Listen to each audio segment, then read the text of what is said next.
मोहब्बत किसी को पाना नहीं, आरजू है, तमन्ना है, वर्शिप है, फुली वर्शिप, पूरी सेवा है। तो मेरे भाई बहन, गोपियों ने पाया नहीं, कृष्ण को गाया। कृष्ण को गोपियों ने कितने दिन रहे? 11 वर्ष 56 दिन, और जिंदगी भर कृष्ण को गाया, रो के गाया, रिझाया, पाया। ये कृष्ण की लीलाओं का अनुकरण किया। तो गोपियां जब गोपी गीत गाती हैं तो उसमें कहती हैं, हे कृष्ण, हम तुम्हारे विरह में बिहुअल है, बिलख रही है, रो रही है, इसलिए आप हमें छोड़कर मत जाओ। अगर आप अधिक देर तक हमसे नहीं मिले तो हमारे प्राण निकल जाएंगे। हे मेरे भाई बहन, गोपियों का जब ये करुण रुंदन श्री कृष्ण ने सुना तो गोप कृष्ण से रहा नहीं गया, और जब रहा नहीं गया तो क्या किया? पीतंबर धरस्त्रग्वी साक्षात मनमथ मनमथ, श्री कृष्ण उन गोपियों के मध्य में प्रकट हो गए। अब एक बात बताओ, ये कहां गए थे? कहीं और चले गए थे? नहीं, हम लोग उसे देख नहीं पाते हैं ना, इसलिए कह देते कृष्ण चला गया। ये सच्चाई नहीं है, कृष्ण कभी नहीं जाता। कृष्ण गोपियों को छोड़कर एक सेकंड के लिए भी नहीं गए थे। तो गोपियां तो कह रही थी, रो रही थी, आ जाओ आ जाओ आ जाओ। कहां चले गए थे कृष्ण? बोले कहीं गए नहीं थे, वहीं गोपियों के बीच में पीतांबर ओढ़ के गोपी बन के रह रहे थे। जैसे माताजी और बच्चे कोई खेल खेलते हैं लुका छिपी का, तो माँ थोड़ी देर के लिए छिप जाती है, बच्चा रोने लग जाता है, मुझे डर लग रहा है, मैं अकेला हूं, कहां हूं। माँ कहीं दूर थोड़ी जाती है, वहीं है। लेकिन बच्चे के साथ खेल रही थी, इसलिए थोड़ी देर के लिए छिप गई, और जब बच्चा रोता है तो झट माँ बच्चे के सामने आ जाती है। भगवान कभी गोपियों को अकेला, अपने भक्तों को नहीं छोड़ते। क्यों? न जाने कब जरूरत पड़ जाए इसको मेरी। तो छुपे कहां? बोले वहीं पीतांबर ढक के गोपी बन के, वो भी रो रहे, हे श्याम सुंदर कहां हो, हे श्याम सुंदर कहां हो। स्वयं गोपी बन के श्याम सुंदर मतलब अपने आप को ढूंढ रहे। हे मेरे भाई बहन, ध्यान से सुन लेना, तुम कभी ये मत सोचना कि मेरा कृष्ण तुमसे दूर है, कभी मत सोचना।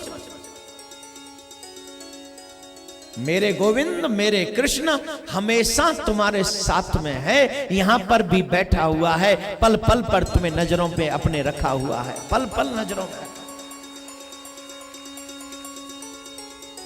लेकिन वो दिखने में देर क्यों करता है? बोले इसलिए देर कर देता है, वो भी हमारी परीक्षा लेता है, देखता है कैसे हैं ये लोग, कितना विश्वास है इन्हें। एक बात और कहना चाहूंगा, जब कृष्ण गोपियों को छोड़ के जा सकते हैं तो हम कौन से खेत की क्या है?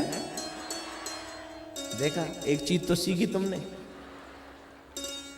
अब से पहले कहते थे हम कौन से खेत की, अब क्या हो गए हम?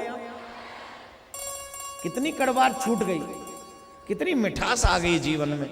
मूली जैसी कड़वाहट छोड़ दी, गाजल जैसी मिठास ले आए हैं, तो दोनों बहन बहनी।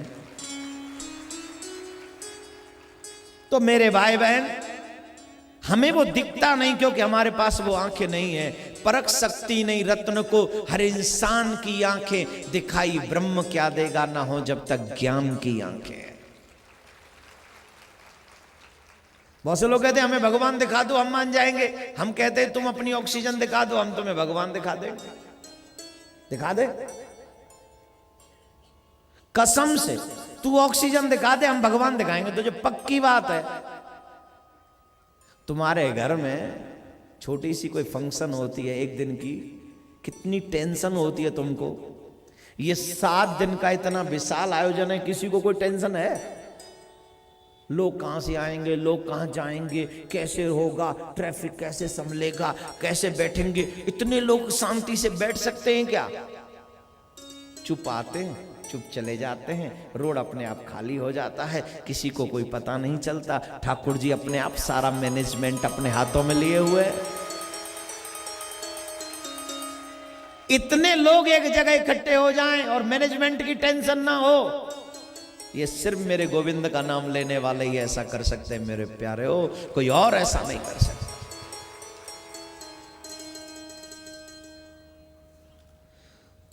तो भगवान यहां पर भी है, हमें नहीं दिखता तो वो मेरी आंखों का कसूर है। वो तो यहां भी बैठा हुआ है, अभी भी बैठा हुआ है, हमारे और आपके बीच में ही है, कहीं सब कुछ संभाले हुए बैठा है। जैसे उल्लू को सूरज नहीं दिखता, वैसे ही हमें भगवान नहीं दिखता। अब आपकी नजर में सूरज है कि नहीं? जो बाहर बैठे ना पंडाल के बाहर, उनसे पूछो सूरज है कि नहीं।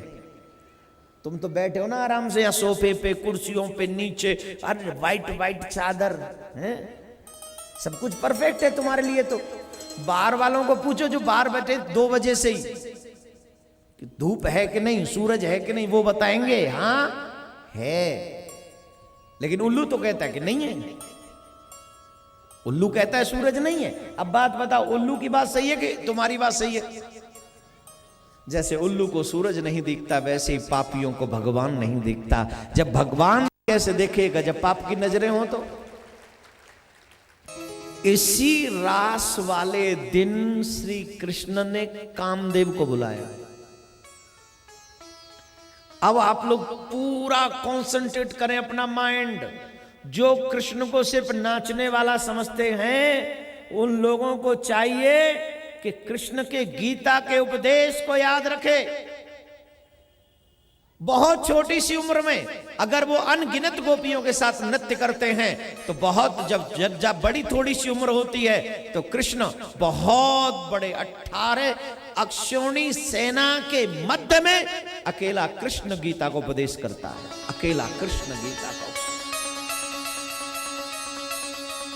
तुम सिर्फ नाचने वाले कृष्ण को याद करते हो, सिर्फ बंसी बजाने वाले कृष्ण को याद करते हो। कभी उस कृष्ण को भी याद करो जो गीता का उपदेश कहां देता है?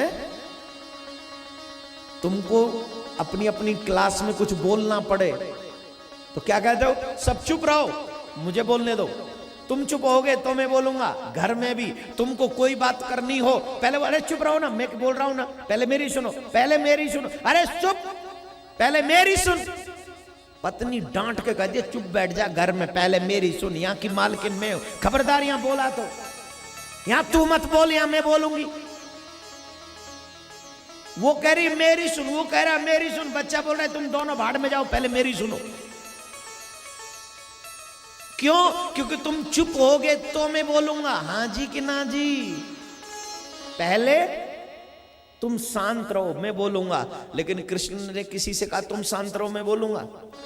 बाजे बज रहे हैं, रण की भेरी बज रही है, ढप बज रहे हैं, नगाड़े बज रहे, ऐसा ऐसा शब्द हो रहा है कि वीरों की, बड़े बड़े योद्धाओं की छाती कांप रही है। वो बाजों के ध्वनि को सुन सुन के वो लोग भयभीत हो रहे हैं। और वहां पर कृष्ण क्या कह रहे हैं? गीता का उपदेश अर्जुन को सुना रहे हैं। वहां बाजे रण के बज रहे और वो अखिल ब्रह्मांड नायक कृष्णम वंदे जगत गुरुम क्या कर रहे हैं? बोले गीता का उपदेश सुना रहे हैं। और गीता का उपदेश सभी धर्मों का सार है। इस वर्ल्ड में जितने भी धर्म है, उन सब ने हमारी गीता में से चुराया है मेरे भाई बहन। आधार गीता है पूरे विश्व का। जितने भी धर्म है संसार में, इन सब का आधार गीता है। और वो गीता कहां सुनाई गई? महाभारत के युद्ध में। किसने सुनाई?